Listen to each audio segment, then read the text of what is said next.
gitu misalnya? Pekerjaan ini tuh paling enak karena sebagai freelance tuh setelah pertemuan ini Bapak Paus menuliskan refleksi seperti sebuah pesan deh. Pernahkah kamu membayangkan menjadi seorang penerjemah atau interpreter? Tentunya seru banget ya. Bagaimana rasanya jika kamu menjadi penerjemah surat dari Paus Fransiskus untuk anak-anak muda?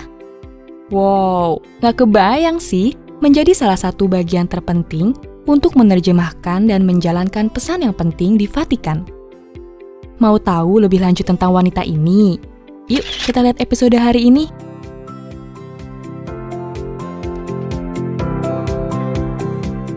Halo, selamat datang di Uang Perempuan. Balik lagi nih, saya Ligwina Hananto ngobrol sama kalian semuanya di Uang Perempuan The Interview. Di sini kita akan ngobrol-ngobrol bareng sama banyak perempuan dari berbagai profesi.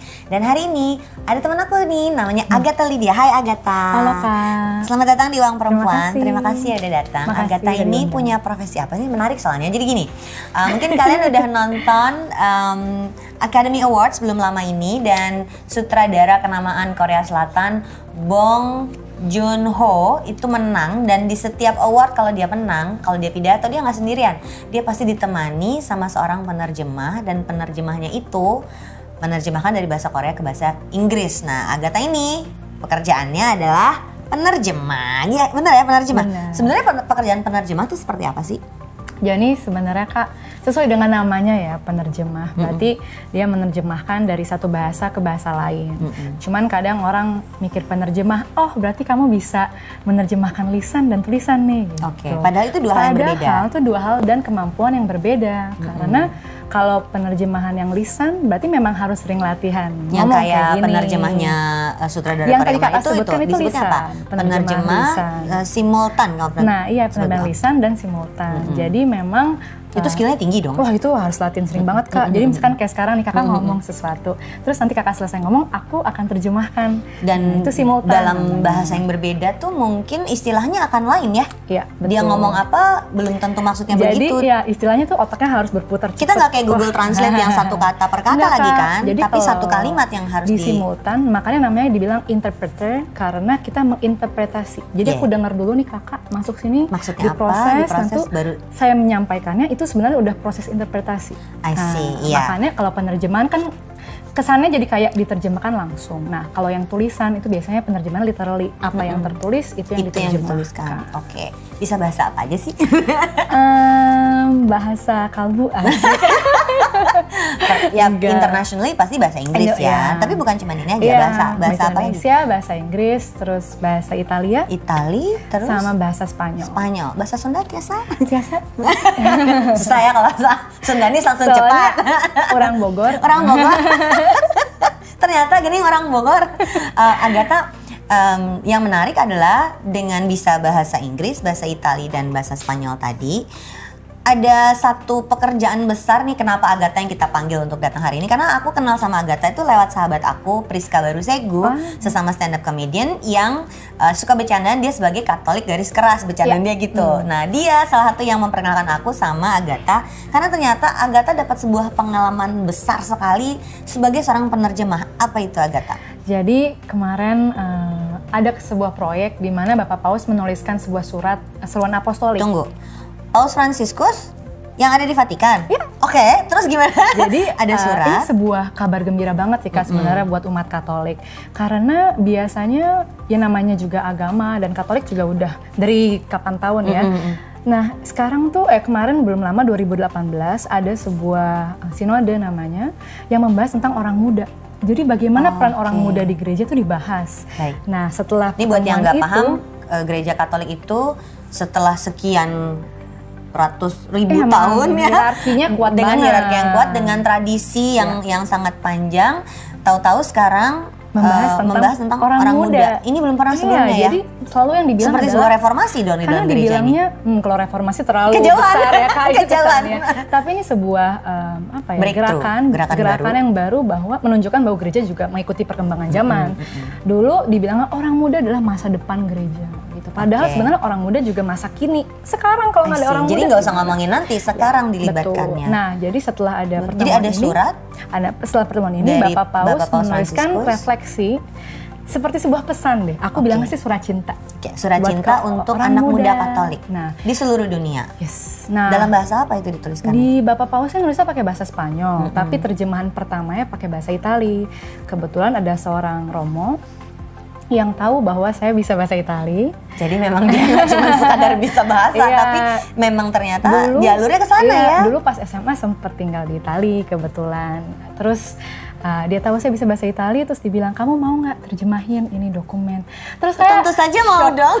Shock banget Kak, kayak, hah saya maksudnya ini kan dokumen yang luar biasa. Dokumen luar biasa. Dan saya langsung dari Vatikan untuk semua orang ke bahasa Indonesia. Ya. Terus saya bilang, awalnya kayak, aduh masa nih saya, tapi karena dikasih kepercayaan, saya percaya bahwa ini sebuah kesempatan yang baik. Jadi makanya saya terjemahkan dari Itali ke Indonesia, tapi pakai perbandingan bahasa Inggris. Jadi supaya pesannya nyampe. Karena tadi seperti tadi kita bahas, interpretasi satu bahasa ke bahasa lainnya akan ada cara berpikir yang berbeda, maka menurunkan terjemahan itu nggak mudah ya.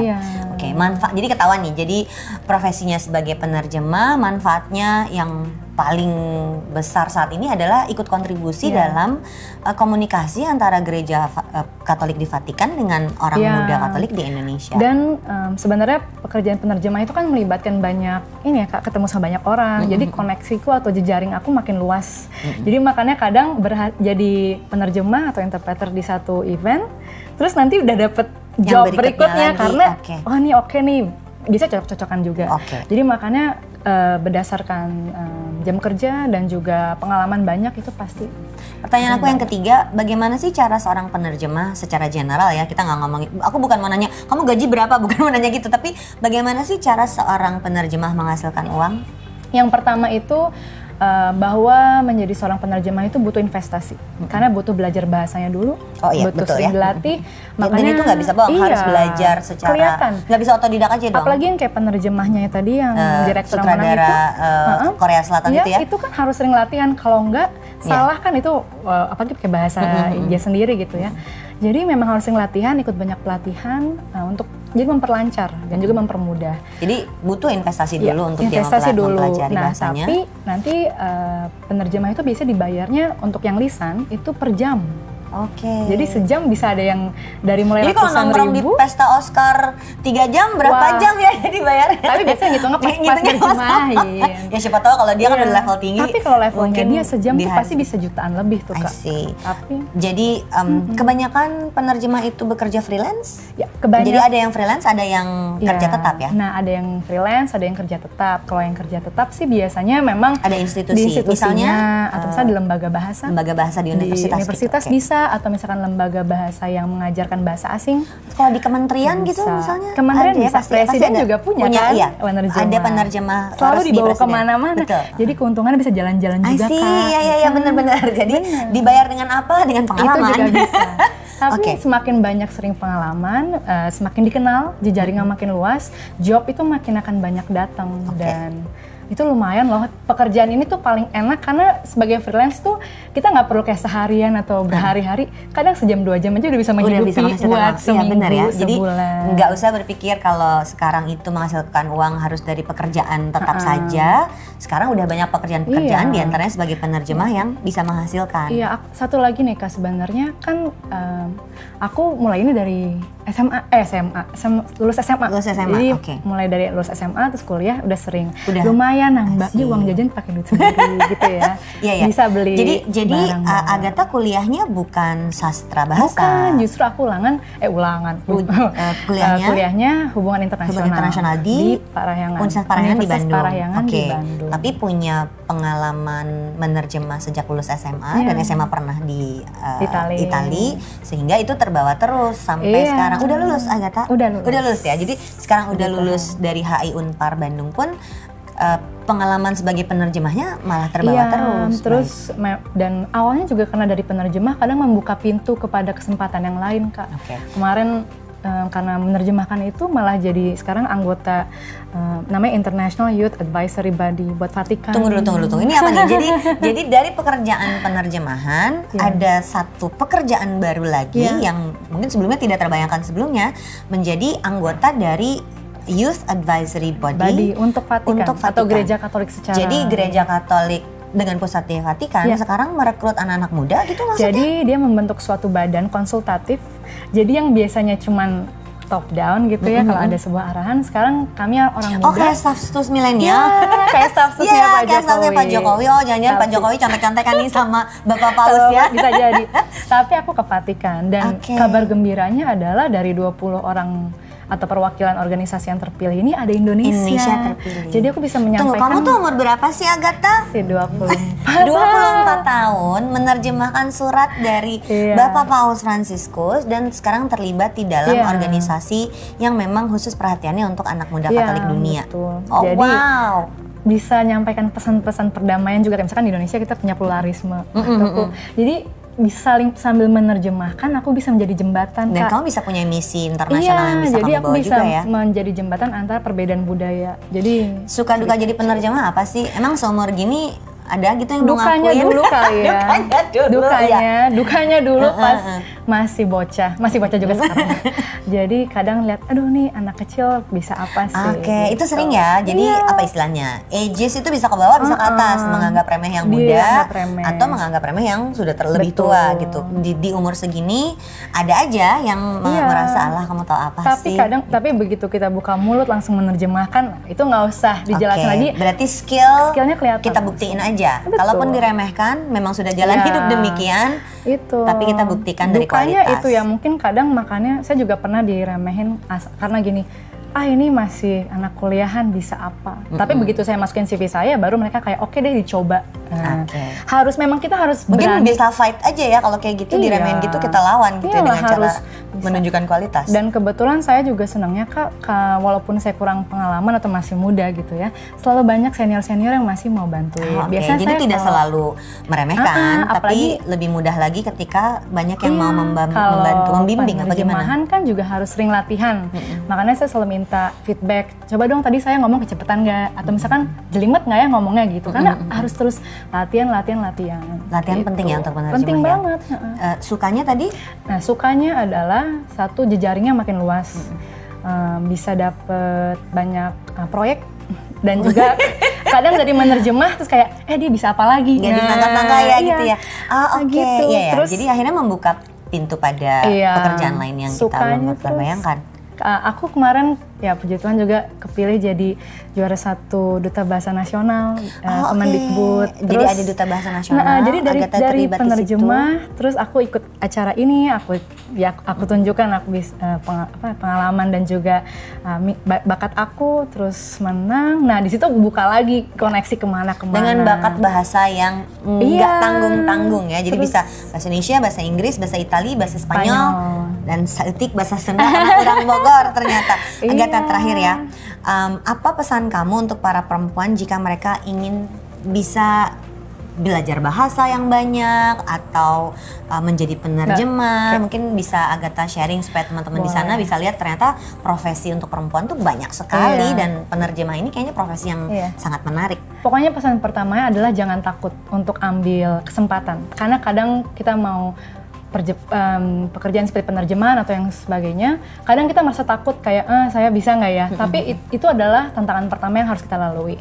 Karena dengan banyak latihan itu kita bisa menjadi semakin menguasai waktu dan juga penampilan pas perform. Yang kedua adalah selalu kerjakan dengan sepenuh hati.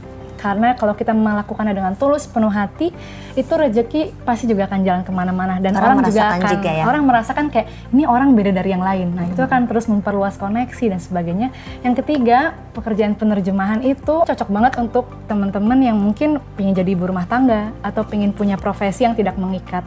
Atau misalkan, bisa sih sambil misalnya kerja kantoran Senin sampai Jumat, tapi pulang kerja masih nambah, cari tambahan sebagai penerjemah. Jadi nggak cuma dapet penghasilan yang tetap, tapi juga dapat penghasilan tambahan yang bisa dipakai untuk mengembangkan lagi kemampuan atau minat bakatnya. Aku gak akan nyangka kalau dia umurnya 24 tahun loh. Dengan sangat eloquent, menyampaikannya sangat runut. Ya kalau orang bisa bahasa emang lain ya. Semoga bisa menginspirasi teman-teman ya. Karena aku bilang kayak kadang orang, bahasa apa sih? Karena masih banyak orang tua yang menganggap iya, kalau zaman dulu tuh bahkan A1, A2, A3, A4 tuh dianggap remeh. Berarti jangan salah, sekarang dengan pekerjaan dari bahasa, mau penerjemah atau mungkin lisan dan tulisan, itu bisa menjadi gerbang untuk mendapatkan kesempatan pekerjaan yang lain. Oke. Terima kasih ya Agatha Sama-sama, Lydia. Kak. Itu dia juga obrolan aku bareng sama Agatha Lydia, seorang penerjemah yang sangat berbakat di usia yang masih sangat muda dan ternyata malah membantu dia terlibat dalam proyek-proyek yang sangat penting untuk orang muda Katolik di seluruh dunia. Tentu saja ada banyak lagi profesi yang bisa kamu simak, selalu harus di sini aja. Stay tune terus bersama aku Ligwina Hananto di Uang Perempuan. Sampai jumpa di episode selanjutnya. Dah.